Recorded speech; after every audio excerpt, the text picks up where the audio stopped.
সংখ্যালঘু তোষণ যেটা করছিলেন মুখ্যমন্ত্রী মমতা বন্দ্যোপাধ্যায়, বিজেপির অভিযোগ ছিল সংখ্যালঘু তোষণ করে তাদেরকে এটা বোঝানোর চেষ্টা করা যে আমি তোমাদের লোক, তোমাদের 30% ভোট যাই শতাংশ থাকুক আমাকে দিও। এমনটা কি মুখ্যমন্ত্রী মমতা বন্দ্যোপাধ্যায় করার চেষ্টা করছিলেন? যদি করছিলেন তা এবার ফেল করছে।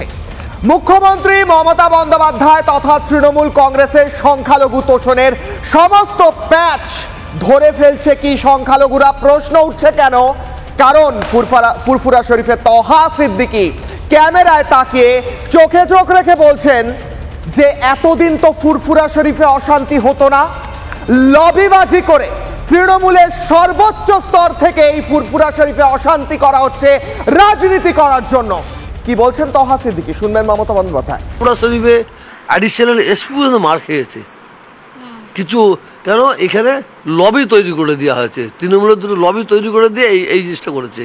আর এর মাথা ছোট নিচু কেউ নাই, এর মাথা ওপরে। ফুরফুরা শরীফের লবি তৈরি হয়েছে, লবি তৈরি হয়েছে বলবো না, তৈরি করা হয়েছে, তৈরি করে অরাজকতা হয়েছে।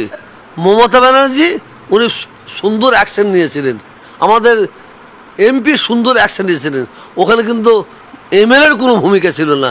এমএলএ উনি ঘরে বসে বসে এসে হাওয়া খাচ্ছিল।